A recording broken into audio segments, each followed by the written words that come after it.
जय जगन्नाथ बंधुगण। आज आम शुणा पवित्र सत्यवान सावित्री व्रत कथा ଯେଉଁଥିରେ ଅଛି ଏକ ପତିବ୍ରତା ନାରୀର ଅଦ୍ଭୁତ ଭକ୍ତି ପ୍ରେମ ଓ ସତୀତ୍ୱର ମହିମା। ଏହି କଥା ଶୁଣିଲେ ଘରେ ସୁଖ ଶାନ୍ତି ଓ ମଙ୍ଗଳ ଆସିଥାଏ ବୋଲି ମାନାଯାଏ। ତେବେ ଆସନ୍ତୁ ଆରମ୍ଭ କରିବା ପବିତ୍ର ସତ୍ୟବାନ ସାବିତ୍ରୀ ବ୍ରତ କଥା।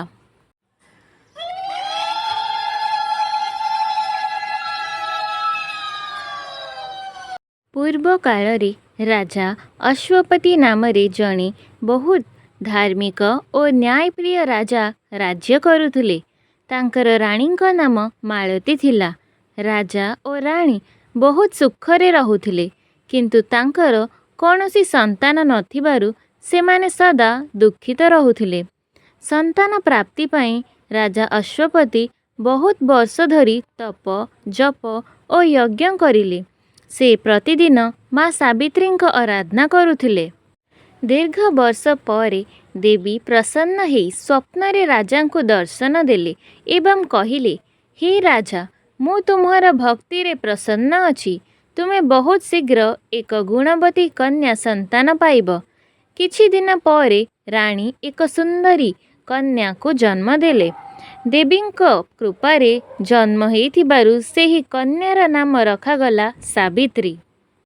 ସାବିତ୍ରୀ ଛୋଟବେଳୁ ବହୁତ ବୁଦ୍ଧିମତୀ ଦୟାଳୁ ଓ ସୁନ୍ଦରୀ ଥିଲେ।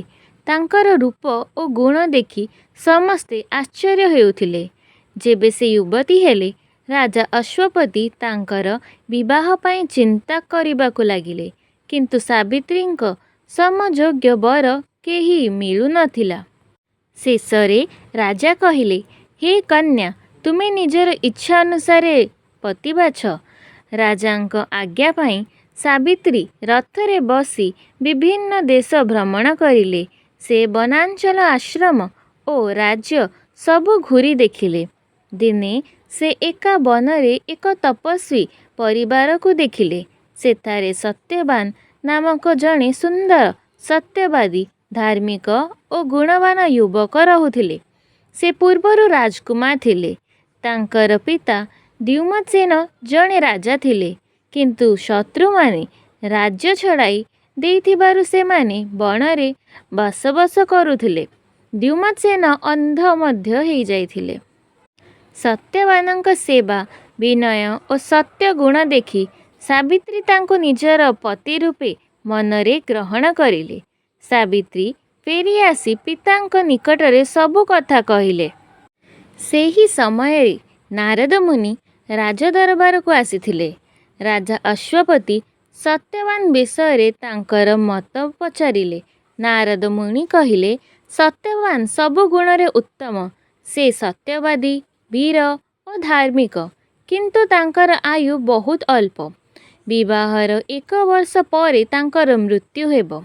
ଏହା ଶୁଣି ରାଜା ଅଶ୍ୱପତି ବହୁତ ଚିନ୍ତିତ ହେଲେ। ସେ ସାବିତ୍ରୀକୁ ଅନ୍ୟ ବର ବାଛିବାକୁ ଅନୁରୋଧ କରିଲେ, କିନ୍ତୁ ସାବିତ୍ରୀ ଦୃଢ଼ ସ୍ୱରରେ କହିଲେ, ଭର୍ତ୍ତା କନ୍ୟା ଏକଥର ମାତ୍ର ପତି ବାଛେ। ମୁଁ ସତ୍ୟବାନଙ୍କୁ ମୋର ମନ ଓ ହୃଦୟ ପତି ରୂପରେ ଗ୍ରହଣ କରିଛି। ମୁଁ ଅନ୍ୟ କାହାକୁ ବିବାହ କରିବି ନାହିଁ। ସାବିତ୍ରୀଙ୍କ ଦୃଢ଼ ସଂକଳ୍ପ ଦେଖି ରାଜା ବିବାହ ପାଇଁ ସମ୍ମତି ଦେଲେ। ବହୁତ ସରଳତା ସହ ସାବିତ୍ରୀ ଓ ସତ୍ୟବାନଙ୍କ ବିବାହ ସମ୍ପନ୍ନ ହେଲା। ବିବାହ ପରେ ସାବିତ୍ରୀ ରାଜମହଲ ଛାଡ଼ି ସ୍ୱାମୀର ସହ ବନକୁ ଚାଲିଗଲେ। ବନରେ ସାବିତ୍ରୀ ବହୁତ ସରଳତା ସହ ଜୀବନ ଜିଉଥିଲେ। ସେ ସ୍ୱାମୀ ଶ୍ୱଶୁର ଓ ଶାଶୁଙ୍କ ସେବା ବହୁତ ଭକ୍ତି ସହ କରୁଥିଲେ। ସେ ପ୍ରତିଦିନ ପୂଜା ପାଠ ଓ ଧର୍ମ କାର୍ଯ୍ୟରେ ନିଜକୁ ବ୍ୟସ୍ତ ରଖୁଥିଲେ।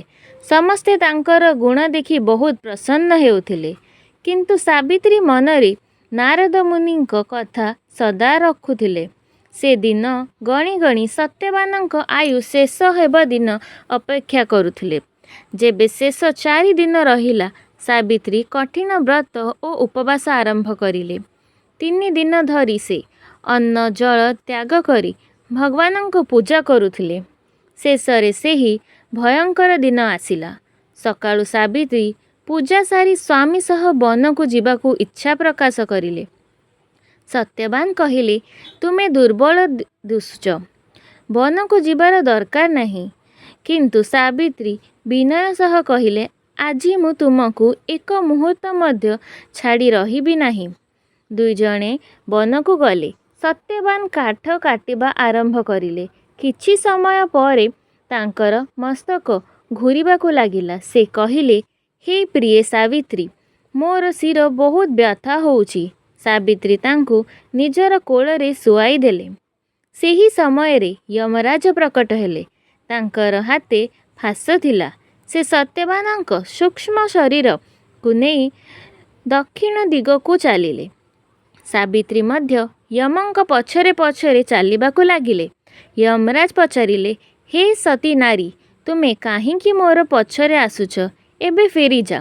ସାବିତ୍ରୀ ବହୁତ ନମ୍ରତା ସହ ଉତ୍ତର ଦେଲେ, ସ୍ୱାମୀ ଯେଉଁଠାରେ ଯାଉଛନ୍ତି ସ୍ତ୍ରୀର କର୍ତ୍ତବ୍ୟ ତାଙ୍କର ପଛରେ ଚାଲିବା। ସାବିତ୍ରୀଙ୍କ କଥା ଶୁଣି ଯମରାଜ ପ୍ରସନ୍ନ ହେଲେ ଏବଂ କହିଲେ, ମୁଁ ତୁମକୁ ଏକ ବର ଦେଉଛି, କିନ୍ତୁ ସତ୍ୟବାନଙ୍କ ଜୀବନ ମାଗିବ ନାହିଁ। ସାବିତ୍ରୀ କହିଲେ, ମୋର ଶ୍ୱଶୁର ଦ୍ୟୁମତ୍ସେନଙ୍କ ଚକ୍ଷୁ ଫେରିଆସୁ। ଯମରାଜ କହିଲେ, ତଥାସ୍ତୁ। କିଛି ଦୂର ଗଲା ପରେ ସାବିତ୍ରୀ ପୁଣି ଥରେ ଧର୍ମ ଓ ସତ୍ୟ ବିଷୟରେ ସୁନ୍ଦର କଥା କହିଲେ।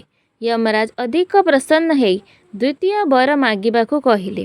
ସାବିତ୍ରୀ କହିଲେ, ମୋର ଶ୍ୱଶୁର ପୁଣି ଥରେ ତାଙ୍କର ହରାଇଥିବା ରାଜ୍ୟ ପାଆନ୍ତୁ। ଯମରାଜ ସେ ବର ମଧ୍ୟ ଦେଇଦେଲେ। ପୁଣି ଥରେ ସାବିତ୍ରୀ ଯମରାଜ ପଛରେ ଚାଲିଲେ।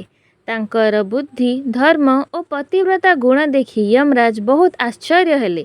ସେ ତୃତୀୟ ବର ମାଗିବାକୁ କହିଲେ। ସାବିତ୍ରୀ କହିଲେ, ମୋର ପିତା ରାଜା ଅଶ୍ୱପତିଙ୍କ 7 ପୁତ୍ର ସନ୍ତାନ ହେଉ। ଯମରାଜ କହିଲେ, ତଥାସ୍ତୁ। ତଥାପି ସାବିତ୍ରୀ ଫେରିଲେ ନାହିଁ। ଯମରାଜ ଶେଷରେ ଚତୁର୍ଥ ବର ମାଗିବାକୁ କହିଲେ। ସାବିତ୍ରୀ ବହୁତ ଚତୁରତା ସହ କହିଲେ, ମୁଁ ସତ୍ୟବାନଙ୍କ ପତ୍ନୀ, ମୋର ମଧ୍ୟ 7 ପୁତ୍ର ସନ୍ତାନ ହେଉ। ଯମରାଜ ତଥାସ୍ତୁ କହିଦେଇଥିଲେ। ପରେ ସେ ବୁଝିଗଲେ ଯେ ସ୍ୱାମୀ ବିନା ସନ୍ତାନ କେମିତି ସମ୍ଭବ। ସାବିତ୍ରୀଙ୍କ ବୁଦ୍ଧି, ସତୀତ୍ୱ ଓ ଭକ୍ତି ଦେଖି ଯମରାଜ ବହୁତ ପ୍ରସନ୍ନ ହେଲେ। ଶେଷରେ ଯମରାଜ କହିଲେ, ହେ ସାବିତ୍ରୀ, ତୁମେ ପତିବ୍ରତା, ଧର୍ମର ଉତ୍ତମ ଉଦାହରଣ।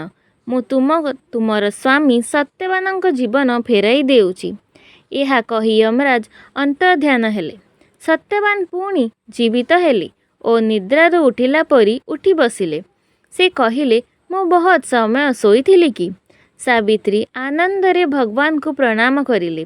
ଦୁଇଜଣେ ଫେରି ଆଶ୍ରମକୁ ଆସିଲେ। ସେଠାରେ ଦେଖିଲେ ଦ୍ୟୁମତ୍ସେନଙ୍କ ଚକ୍ଷୁ ଫେରିଆସିଛି ଏବଂ ସେ ନିଜର ରାଜ୍ୟ ମଧ୍ୟ ଫେରି ପାଇଛନ୍ତି।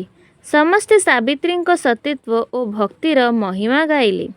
ସେହି ଦିନରୁ ବିବାହିତ ନାରୀମାନେ ସ୍ୱାମୀର ଦୀର୍ଘ ଆୟୁ, ସୁଖ ଓ ମଙ୍ଗଳ ପାଇଁ ବଟ୍ ସାବିତ୍ରୀ ବ୍ରତ ପାଳନ କରନ୍ତି। ଏଇଠି ଶେଷ ହେଉଛି ପବିତ୍ର ସତ୍ୟବାନ ସାବିତ୍ରୀ ବ୍ରତ କଥା। ଯଦି ଭିଡ଼ିଓଟି ଭଲ ଲାଗିଥାଏ, ଲାଇକ୍, ସେୟାର ଓ ସବସ୍କ୍ରାଇବ୍ କରିବାକୁ ଭୁଲିବେନି। ଜୟ ମା ସାବିତ୍ରୀ।